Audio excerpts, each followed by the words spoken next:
आज डीएनए में हमारे खास मेहमान होंगे भारत के रक्षा मंत्री श्री राजनाथ सिंह। तो सीधे उनके पास चलते हैं क्योंकि आपके मन में भी बहुत सारे सवाल होंगे जो आप उनसे पूछना चाहेंगे। सर, आपका बहुत बहुत स्वागत है। बहुत बहुत धन्यवाद सुधीर जी। सर, पहला सवाल मेरा यही है जो पूरा देश आपसे जानना चाहता है इस समय। आप तो जानते ही हैं कि चीन के बारे में आजकल सब जगह खबरें आ रही हैं। कांग्रेस पार्टी ने भी एक ट्वीट किया और सीधा सवाल यह पूछा कि क्या लद्दाख में चीनी सैनिकों ने भारतीय क्षेत्र पर कब्जा कर लिया है। तो मैं भी ये सीधा सवाल यहीं से शुरू करता हूं। देखिए, यहां तक भारत चीन सीमा का प्रश्न है। आप अच्छी तरह जानते हैं कि यह पहली बार ऐसा हुआ है, ऐसा नहीं है। इसके पहले भी बराबर भारत चीन सीमा को लेकर हमारे सैनिकों में और साथ ही साथ पीपुल्स लिबरेशन आर्मी जो चाइना की फोर्स है उसके बीच में फेस ऑफ होना, कभी कन्फ्रंटेशन होना, ऐसे हालात बराबर पहले भी पैदा होते रहे हैं। मैं ताज़ा घटना डोकलाम की आपको याद दिलाना चाहता हूं कि 2017 में डोकलाम में भी इसी प्रकार की एक वारदात हुई थी, लेकिन मिलिट्री लेवल पर बातचीत के माध्यम से और डिप्लोमेटिक लेवल पर बातचीत के द्वारा उसका हल फिर अंततोगत्वा जाकर निकला। इस समय भी उधर से भी फोर्स है, इधर से भी फोर्स है, लेकिन मिलिट्री लेवल पर भारत और चाइना दोनों के बीच इस समय बातचीत चल रही है और डिप्लोमेटिक लेवल पर भी बातचीत चल रही है और यह मैकेनिज्म पहले से काम करता चला आ रहा है और कई मामले इसी मैकेनिज्म के आधार पर ही पहले निपटाए जा चुके हैं, उसका हल निकल चुका है और मुझे भी इस बात की संभावना है कि इस मैकेनिज्म के माध्यम से जो ये समय का जो टसल है, जो विवाद है, उसका समाधान निश्चित रूप से निकलेगा, क्योंकि वहाँ की राष्ट्रपति ने भी और साथ ही साथ वहाँ के फॉरेन सेक्रेटरी की भी हमारे एम्बेसडर से बातचीत हुई है। उन्होंने भी कहा है कि हम भी चाहते हैं कि बातचीत के द्वारा जो है इसका हल निकाला जाए जी। जो कुछ भी होगा सम्मानजनक होगा। हाँ, इतना मैं कहना चाहता हूँ सुधीर जी, मैं समस्त देशवासियों को अपनी तरफ से आश्वस्त करना चाहता हूँ कि भारत का मस्तक किसी भी सूरत में हम लोग झुकने नहीं देंगे। मोदी जी के रूप में एक बहुत ही सशक्त नेतृत्व हमारे पास है जी। भारत की जहां तक नीति रही है, हम दुनिया के किसी देश का सिर न झुकाना चाहते हैं, न हम कभी अपना सिर कभी झुका सकते हैं राष्ट्रीय स्वाभिमान के प्रश्न पर। जी, ये जो आपने आज आश्वासन दिया है, मुझे पूरा यकीन है कि देश के लोगों को एक नया भरोसा पैदा हुआ होगा जो भी आज आपने कहा है इस आश्वासन के जरिए। लेकिन राजनाथ जी, हमने ये भी देखा कि जो चीन के जो डिप्लोमेट्स हैं वो एक अलग भाषा बोल रहे हैं और उनकी सेना अलग भाषा बोल रही है। तो इन दोनों में से हम किस पर यकीन करें? सेना तो एग्रेशन दिखा रही है और डिप्लोमेट्स लगातार दोस्ती की बात कर रहे हैं। डिप्लोमेट का जहां तक मिलिट्री लेवल पर बातचीत हो चुकी है। 6 तारीख को भी हायर लेवल के जो मिलिट्री ऑफिसर्स हैं उनके बीच भी बात होने जा रही है। उनको कोर कमांडर या क्या कहते हैं, कुछ इस लेवल पर उनसे बातचीत होने जा रही है जी। और साथ ही साथ हमारे जो एम्बेसडर इस समय चाइना में है उनकी भी वहाँ के फॉरेन सेक्रेटरी के साथ भी बातचीत हुई है। कुछ दिन पहले आपने चाइना के राष्ट्रपति का भी स्टेटमेंट आपने सुना होगा, उनका भी आया था कि हम बातचीत के द्वारा इस समस्या का समाधान करना चाहते हैं। उनकी तरफ से भी पहल है, इसीलिए मिलिट्री लेवल पर बातचीत हो रही है ना, इसीलिए डिप्लोमेटिक लेवल पर बातचीत हो रही है ना। हाँ जी। तो एक बार यह इस मैकेनिज्म को हम लोगों ने अडॉप्ट किया है, हमको भी उम्मीद है कि समाधान इसका निकलेगा। लेकिन सब मिला जुलाकर मैंने कहा कि भारत दुनिया के किसी देश के स्वाभिमान पर न चोट कभी पहुंचाना चाहता है, न अपने स्वाभिमान पर भारत कभी चोट बर्दाश्त कर सकता है।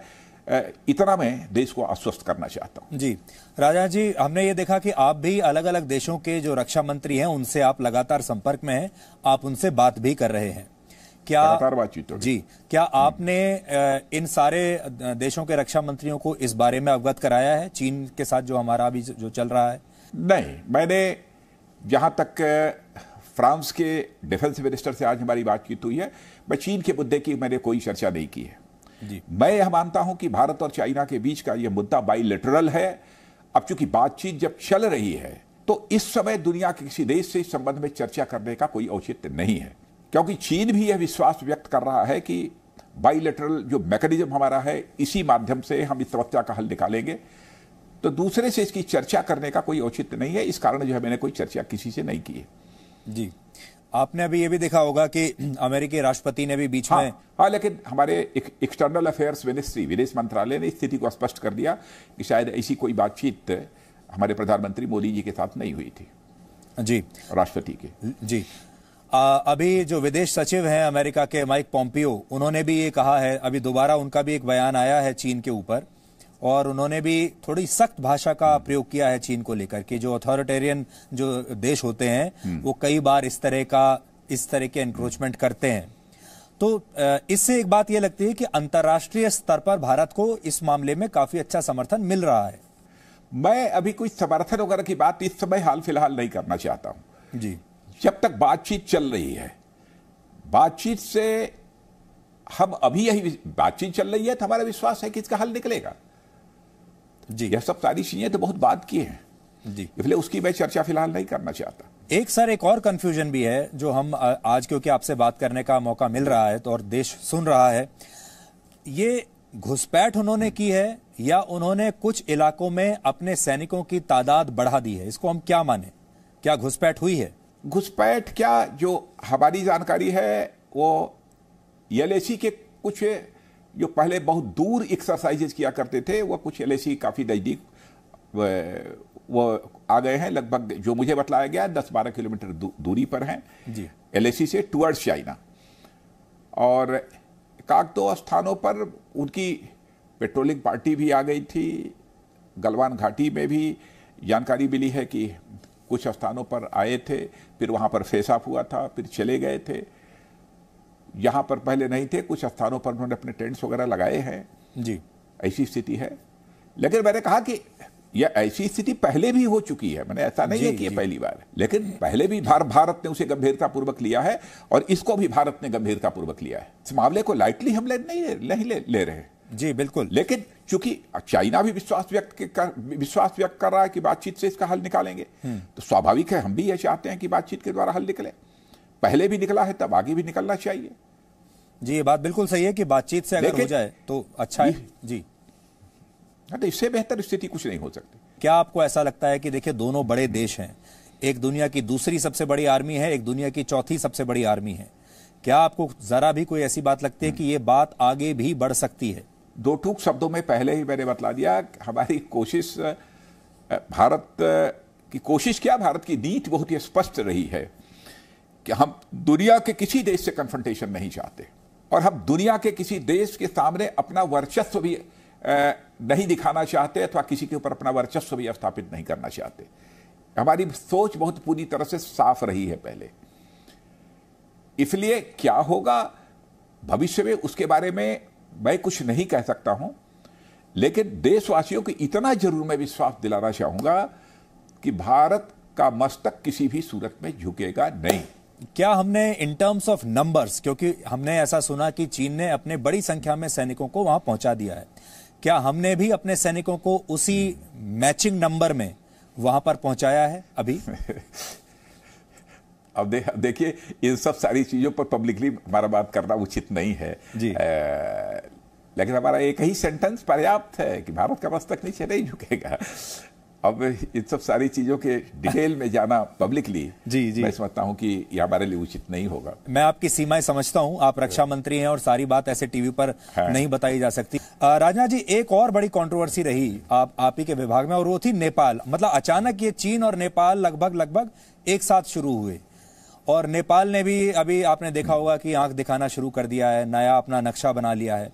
तो इसको आप किस तरीके से एनालाइज करते हैं? नेपाल ने इस समय ऐसा क्यों किया? देखिए, नेपाल का जहां तक प्रश्न है, नेपाल के सदियों से हम लोगों के भावनात्मक रिश्ते हैं। भारत उस भावनात्मक रिश्ते को किसी भी सूरत में टूटने नहीं देगा। भारत अपनी तरफ से बराबर यह कोशिश करेगा कि यदि कोई नाइत्तफाकी भारत और नेपाल के बीच में पैदा हुई है तो उसे मिल बैठकर हम उसका हल निकालें। भारत की कोशिश यही है। इसको आप एक सेटबैक मानते हैं कि भारत और नेपाल इतने करीब रहे एक दूसरे के और अचानक नेपाल ने इस तरह का जो पोस्चरिंग की है, इसके पीछे भी हो सकता है कोई चाइना का हाथ हो? अब किसी के ऊपर मैं आरोप नहीं लगा सकता, लेकिन कुछ न कुछ तो है कहीं से। आप भी जानते हैं, मैं किसी को लांछित नहीं करना चाहता इसके बारे में। और बोले इतना मैं कहना चाहता हूं कि नेपाल के साथ हमारा भावनात्मक रिश्ता है जी, एक भाई का रिश्ता है। मैंने कहा नेपाल में भले ही कुछ लोग ऐसे हो, इधर उधर की बात सोचते हो, लेकिन मैं नेपाल के बारे में कभी भी गलत नहीं सोच सकता। और नेपाल के साथ अपने रिश्तों को मजबूत बनाने के लिए जो भी करना होगा भारत करेगा। आपने देखा होगा कई बार ऐसा होता है जब दो गहरे दोस्त होते हैं या दो भाई होते हैं तो उनमें से एक कोई गलतफहमी का शिकार हो जाता है, वो जो कोई तीसरा जो है वो गलतफहमी क्रिएट कराता है। और अभी जो सीक्वेंस ऑफ इवेंट्स अगर आप देखें पैदा करता है जी, तो सीक्वेंस ऑफ इवेंट्स अगर आप देखें तो इसमें जो सीधा शक जाता है वो चीन के ऊपर जाता है। मैं इस समय किसी के ऊपर कोई शक नहीं जाहिर करना चाहता हूं। तो आज आप देश को यह आश्वस्त करना चाहते हैं कि हमारी जो मिलिट्री तैयारी है वो पूरी है, 100% है और हम एकदम तैयार हैं। मैं तैयार क्या, मैं आश्वस्त करना चाहता हूं कि भारत के स्वाभिमान पर चोट नहीं पहुंचने पाएगी। भारत दुनिया में किसी देश के स्वाभिमान पर न कभी चोट पहुंचाना चाहता है, न अपने स्वाभिमान पर कभी चोट भारत बर्दाश्त कर सकता है। इतना ही कहना चाहूंगा जी, समझने वाले समझ लें। आजकल आपने देखा होगा प्रधानमंत्री जी ने कहा आत्मनिर्भर बनने की बात लगातार हो रही है। भारत जो है दुनिया में सेकंड लार्जेस्ट डिफेंस बायर है, तो इस सेक्टर में एक बहुत बड़ी गुंजाइश है आत्मनिर्भर बनने की। आपको क्या लगता है? प्रधानमंत्री मोदी जी ने पहली बार भले ही इस आत्मनिर्भर भारत के का इस दो शब्दों का प्रयोग किया हो, लेकिन मैं प्रधानमंत्री जी की सोच को जानता हूं। 2014 में प्रधानमंत्री के रूप में जिम्मेदारी संभालने के बाद ही उन्होंने make in India, made in India, यह सब सारा सिलसिला इस देश में प्रारंभ किया था। यानी देखा जाए तो एक प्रकार से स्वदेशीकरण की तरफ उनके कदम उसी समय आगे बढ़ गए थे। और एक लक्ष्य उनका जो रहा है, जो उनसे हमारी बराबर बातचीत होती रही है, उसमें मुझे उनकी बातों से जो लगा है कि भारत को चाहते हैं कि डिफेंस इक्विपमेंट्स, डिफेंस वेपन्स, इन सब सारी चीज़ों के मामले में भारत एक इंपोर्टिंग कंट्री के रूप में नहीं बल्कि एक एक्सपोर्टिंग कंट्री के रूप में, यानी दुनिया के दूसरे देशों को आयात करने वाले, एक आयात करने वाले नहीं बल्कि निर्यात करने वाले कंट्री के रूप में इमर्ज होकर आए, एक्सपोर्टिंग कंट्री के रूप में इमर्ज होकर भारत आए जी। यह उनकी कोशिश है और हम लोग उसी दिशा में आगे बढ़ रहे हैं। इसमें आपको क्या लगता है कि हम आत्मनिर्भर, हमारी जो फौज है, हमारी सेना है, आपने कोई डेडलाइन रखी है कि कब तक हम बन जाएंगे?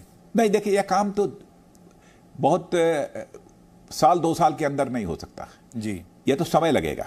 कोई इंडस्ट्री स्टैब्लिश करनी है तो तुरंत नहीं हो जाएगी, कोई टेक्नोलॉजी लानी है तो तुरंत नहीं हो जाएगी। दुनिया के दूसरे देशों से भी टेक्नोलॉजी को लाना पड़ता है, यहां पर उसका काम कराना होता है, उसमें अपग्रेड अथवा इंप्रूव करके जो है उसको भी इंडिजिनाइज कभी कभी करने की जरूरत होती है तो वह भी किया जाता है। ये बड़ा लंबा प्रोसेस है, लेकिन सबसे बड़ी बात यह है कि गंभीरतापूर्वक भारत ने उस दिशा में अपने कदम आगे बढ़ाए हैं। आपने ये भी देखा होगा सर कि पीछे 60-65 वर्षों में हमने अपने बॉर्डर के जो इलाके हैं वहां कोई इंफ्रास्ट्रक्चर तैयार नहीं किया। आप देख रहे हैं कि बॉर्डर पर इंफ्रास्ट्रक्चर डेवलपमेंट का काम हमारा चल रहा है, चारों तरफ चल रहा है जी।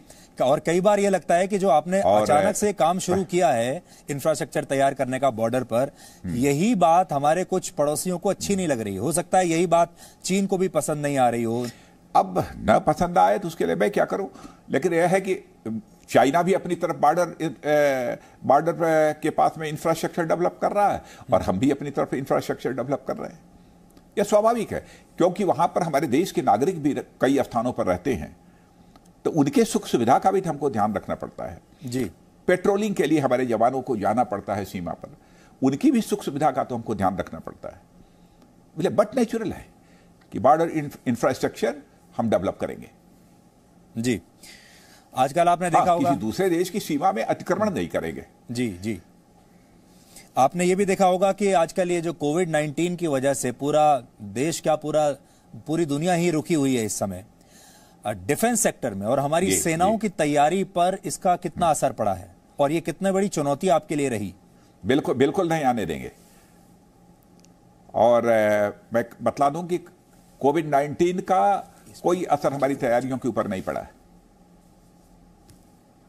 हमारी तैयारी जैसी होनी चाहिए, जैसे चलनी चाहिए, वैसे हो रही है, चल रही है। राष्ट्र की सुरक्षा हमारे लिए सर्वोपरि है जी। अब उससे कंप्रोमाइज नहीं कर सकते जी। आपका जो 1 साल रहा रक्षा मंत्री के तौर पर, अपने आप का आप आकलन कैसे करते हैं इस 1 साल में? अगर मैं आप ही से कहूं कि आप अपना आकलन अगर देश के सामने करें तो इस आकलन की जिम्मेदारी मैं सुधीर जी के ऊपर छोड़ देता हूं जी। सुधीर जी इसका आकलन करने के बाद देश को जो बतलाना हो बतला दें, उसे मैं मान लूंगा। जी नहीं, देखिए, जब आप गृह मंत्री थे, मुझे याद है आप कश्मीर की समस्या को उस समय सुलझाने में लगे हुए थे। कश्मीर में उस समय बहुत कुछ चल रहा था, मुझे ये याद है। फिर आप रक्षा मंत्री बने, फिर यहाँ रफाल के डील को लेकर बहुत बड़ी कंट्रोवर्सी हुई, और आज भी आप जानते हैं, आपने देखा होगा, हम बात तो कर लेते हैं रक्षा सौदों की, लेकिन रक्षा सौदे होते ही हमारे यहाँ उस पर एक राजनीति शुरू हो जाती है। तो रफाल को लेकर जब आप बने रक्षा मंत्री, तो रफाल को लेकर राजनीति जोरों पर थी। कैसे आपने डील किया? जोरों पर थी, इसीलिए फैसला किया कि यदि रफेल को रिसीव करना होगा तो मैं स्वयं जाऊंगा। और आपने देखा कि पेरिस रफेल लेने के लिए मैं स्वयं गया जी, और रफेल आ रही है। 7 रफेल हम लोगों को फ्रांस में मिल चुकी है, जिसमें हमारी इस समय ट्रेनिंग भी हमारे पायलट्स वगैरह की उसके साथ होनी होती है, तो उसमें समय लगता है। 4 रफेल जो पहले मई तक आ जानी थी, लेकिन इस पेंडेमिक, कोविड-19 की पेंडेमिक के कारण थोड़ी प्रॉब्लम आई। अब आज ही हमारी फ्रांस के डिफेंस मिनिस्टर से बातचीत हुई है, और मैं समझता हूं कि वो जुलाई के अंत तक अथवा 10-5 दिन इधर उधर हमारी 4 रफेल यहां पर पहुंचेंगी। हमारी एयरफोर्स की क्षमता रफेल के आने से बढ़ेगी। जी, मुझे याद है वो तस्वीरें, पूरे देश को अभी भी याद हैं, जब आप गए थे पेरिस पहला रफेल जो है रिसीव करने के लिए, और आपने परंपरागत तरीकों से उसकी पूजा की थी। स्वास्तिक उस पर बनाया था, ओम आपने बनाया था, और उस समय बहुत सारे लोग जो हैं हमारे देश में, जो टुकड़े टुकड़े गैंग जैसे हम कहते हैं, उन लोगों को उस समय भी बड़ी तकलीफ हुई थी। लेकिन मुझे ऐसा लगा कि आप कुछ सोच कर गए थे आप, and you wanted to prove a point. तो आज आप हमारे साथ शेयर करेंगे कि उस समय क्या सोच कर गए थे आप? नहीं, सोच कर क्या गया था, बट नेचुरल है कि हम कोई नया काम करते हैं तो अपनी पूजा पद्धति के हिसाब से उसकी पूजा करते हैं जी। कुछ भी करना होगा तो जो भी हमारा धर्म है, जिस धर्म को मानने वाला कोई व्यक्ति है तो अपने हिसाब से करेगा। हर व्यक्ति अपने अपने धर्म के अनुसार आचरण करने के लिए, व्यवहार करने के लिए, पूजा करने के लिए वह स्वतंत्र है। उस पर किसी को टीका टिप्पणी नहीं करनी चाहिए। और मैंने पूजा ही नहीं की, उस रफेल में बैठकर मैं फ्लाई भी किया जी, उड़ान भी भरी। जी बिल्कुल बिल्कुल, वो बिल्कुल हमें याद है वो बात। तेजस एक फाइटर प्लेन यहाँ तैयार हुआ है जी, उसमें भी मैंने उड़ान भरी है जी, पहली बार। एलसीए तेजस, बिल्कुल। अब वो तस्वीरें भी हमें याद हैं। और देखिए, जब रक्षा मंत्री खुद तेजस में बैठकर जाता है तो देश को और पूरी दुनिया को एक संदेश मिलता है। और मुझे यकीन है कि आपको भी बहुत, आपकी जो उड़ान होगी वो बड़ी रोमांचक उस समय रही होगी, और ये एक बहुत बड़ा फिटनेस टेस्ट भी है। बहुत बहुत रोमांचक होती है। या। उड़ान भरने को लोग ये भी कहते हैं कि ये एक आपके शारीरिक रूप से आप कितने फिट हैं, उसका भी ये एक मापदंड माना जाता है। तो शारीरिक रूप से कितना चैलेंजिंग था आपके लिए रफाल में जाना या तेजस पे बैठना? नहीं, बिल्कुल नहीं, रंच मात्र भी चैलेंजिंग नहीं था हमारे लिए। मैं तय करके गया था कि मुझे जाना है, गए। पायलट से जैसी बात करनी चाहिए, बातचीत भी हो रही थी। अच्छा, उनका भी कुशल क्षेम पूछ रहे थे, बातचीत कर रहे थे जी। मैं जब रफेल में ऊपर गया तो मैंने पूछा पायलट से, फ्रेंच पायलट था, मैंने पूछा at what speed you are flying, तो उसने बतलाया कि 850 या 900 समथिंग। अच्छा, तो मैंने पूछा कि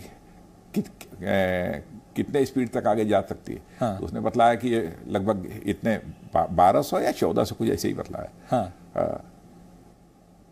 तो मैंने कहा don't worry, go ahead with that speed. जी जी। हाँ। राजा जी, एक हम आपसे पीओके के बारे में भी सवाल पूछना चाहते हैं। बार बार ये बात आती है कि अब पीओके भारत कब अपने टेरिटरी में शामिल करेगा। क्या पीओके को लेकर आप देश के साथ कोई संवाद करना चाहेंगे आज? देखिए, भारत की संसद ही यह प्रस्ताव पारित कर चुकी है कि पीओके भारत का हिस्सा है। बहुत सारी चीजें ऐसे होती हैं जो समय के साथ दुनिया की किसी व्यक्ति की अथवा देश की मुराद पूरी होती है। कभी कभी यह भी पूरी तरह से हमारी मुराद पूरी होगी। भारत की संसद का यह संकल्प है, इसे हमें नहीं भूलना चाहिए, हम इसे भूले भी नहीं है। तो क्या इस कार्यकाल में हम ये उम्मीद रखें कि ये हो जाएगा 2024 से पहले पहले? अब ये मैं नहीं कह सकता कुछ। आप कोशिश करेंगे? क्योंकि इसका ये सब सारा बोलना पहले वो नहीं है, क्योंकि इसका मिलिट्री सॉल्यूशन ही हो सकता है। आप तो जानते हैं ये अब संवैधानिक सॉल्यूशन इतना नहीं है इसका मिलिट्री सॉल्यूशन ही होगा। बहुत सारे समाधान ऐसे होते हैं जिनके बारे में पहले कुछ बोलना नहीं चाहिए। जी जी राजनाथ जी। और अब मैं लेकिन इतना ही याद दिलाना चाहता हूं कि हमारी संसद का यह संकल्प है जी, तो उसे तो आपको पूरा करना ही होगा, करना ही पड़ेगा। मैंने कहा संकल्प है जी संकल्प है। राजनाथ जी, आप बीजेपी अध्यक्ष भी रहे हैं, गृह मंत्री रहे हैं, अब रक्षा मंत्री हैं, आप मुख्यमंत्री रहे हैं। देश की राजनीति को आपने बहुत करीब से देखा है, लेकिन आपने हाल ही में यह भी देखा होगा कि जो इंटॉलरेंस है इसे एक ओवर हाइप्ड शब्द बना दिया गया है। ह्यूमन राइट्स को एक ओवर हाइप्ड शब्द बना दिया गया है। अमेरिका में आजकल दंगे हो रहे हैं और हमारे ही देश के कुछ लोग ये कहने में लगे हुए हैं कि हमें वहां जो दंगाई हैं उनसे सीखना चाहिए और हमारे यहां भी लोगों को, खासतौर पर मुसलमानों को, ये करना चाहिए अपना अधिकार मांगने के लिए। तो इस दौरान हमने ये देखा कि बहुत कुछ सोशल मीडिया पर जहर उगला जा रहा है। बहुत ही दुर्भाग्यपूर्ण। इसकी जितनी भी आलोचना की जाए वह कम है। समय पर इस देश ने ऐसे लोगों को मुंहतोड़ जवाब दिया है और यह देश ही जवाब देगा। आपको क्या लगता है अब भविष्य की, मैं अब आपसे सिर्फ एक पॉलिटिशियन के नाते, एक नेता के नाते ये सवाल पूछ रहा हूं। आपने बहुत सारे पद तो रखे अपने साथ, आपने बहुत काम किया। अगले 5 या 10 वर्ष आप देश की राजनीति में क्या देख रहे हैं? क्या हम ऐसी तरफ बढ़ रहे हैं जब एक ही राष्ट्रीय पार्टी रह जाएगी, जब और कोई नेता मोदी जी के सामने बहुत छोटे दिखाई देने लगेंगे, या वन पार्टी रूल की तरफ हम बढ़ रहे हैं? 2024 का चुनाव आएगा, आप जानते हैं, उसके बाद फिर अगला चुनाव आएगा। क्या आपको लग रहा है कि एक देश में अब एक नया टर्निंग पॉइंट आया है राजनीति में? नहीं, मैं ये कभी नहीं चाहूंगा कि हमारे देश में वन पार्टी रूल होना चाहिए। हम ये चाहेंगे कि बहुत सारी डेमोक्रेसी यहाँ पर हेल्दी डेमोक्रेसी रहे। हेल्दी डेमोक्रेसी में बहुत सारी पॉलिटिकल पार्टीज रहती हैं। सभी पॉलिटिकल पार्टीज का अपना अपना एक रोल होता है, वो अपने रोल का, अपनी भूमिका का वो निर्वाह करें। लेकिन राजनीति स्वस्थ होनी चाहिए, सभी स्वस्थ राजनीति करें, यह हमारी अपेक्षा है जी। भाई सिंगल पार्टी सिस्टम की वकालत मैं कभी नहीं कर सकता। हाँ, लेकिन भारत के भविष्य का जहां तक सवाल है, मैं कह सकता हूं कि प्रधानमंत्री के रूप में मोदी जी का होना एक ऐसा सशक्त नेतृत्व भारत को मिला है कि अंतर्राष्ट्रीय जगत में भारत की प्रतिष्ठा बढ़ी है। और पॉवर्टी का इंडेक्स भी पहले का और अब का उठाकर कोई देखे तो साफ साफ ये नजर आ जाएगा कि पहले में और अब में क्या अंतर आया है। और मैं कह सकता हूं कि कोविड-19 ये हमारे लिए बहुत बड़ी चुनौती है, लेकिन इस चुनौती को एक अवसर में बदलने की भी क्षमता हमारे प्रधानमंत्री मोदी जी के अंदर है। और मेरा पूरा विश्वास है कि जो इस कोविड-19 के कारण आर्थिक मोर्चे पर कोई कमी आई है अथवा कोई गिरावट आई है, तो हम उसको जल्दी से जल्दी रिकूप करेंगे और आर्थिक दृष्टि से भी भारत एक ताकतवर देश भविष्य में बनकर रहेगा विश्व में, ऐसा मेरा पूरा विश्वास है। जी, अब आपसे आखिरी प्रश्न मेरा यह है राजनाथ जी कि कोविड-19 ने दुनिया को बदला, अर्थव्यवस्थाओं को बदल दिया, व्यवस्थाओं को बदल दिया, जिस तरीके से हम जीवन शैली है वो बदल दी। आपके जीवन पर निजी तौर पर क्या बदलाव आए हैं? नहीं, सावधानी तो बरतनी पड़ती है, मास्क पहनना पड़ता है। क्योंकि आज वीडियो कॉन्फ्रेंसिंग के द्वारा ये इंटरव्यू हो रहा है, इसलिए बिल्कुल अलग बैठा हूं जी, इसलिए मास्क इस कमरे में नहीं पहना है। और जो ही आपका इंटरव्यू समाप्त होगा, बाहर निकलना होगा, तुरंत मास्क मैं भी पहन लूंगा जी। फिजिकल डिस्टेंसिंग, इस मामले में भी प्रिकॉशन लेना पड़ता है। अब पहले जितना लोगों से मिलना जुलना होता था, अब स्वाभाविक है कि लोग मिलने जुलने के लिए भी अब जल्दी साहस नहीं कर पाते हैं एक दूसरे से, ऐसी स्थिति पैदा हुई है। लेकिन मंत्रालय के काम धाम सारे मंत्री है, मीटिंग वगैरह लेना होना, डिस्टेंसिंग का ध्यान रखते हुए कर रहे हैं। तो आपका बहुत बहुत धन्यवाद सर, ये समय हमारे लिए निकालने के लिए। और बहुत बहुत धन्यवाद सुधीर जी। फिर अपना ये अब धीरे धीरे अनलॉक का सिलसिला प्रारंभ हो चुका है, फिर मिलेंगे हम लोग। जी जरूर sir, thank you so much sir, thank you, बहुत बहुत शुभकामनाएं। जी thank you. No signal, no worry. Presenting Z News app with live TV, latest updates and expert opinion. Available on Google Play and App Store. Download it now.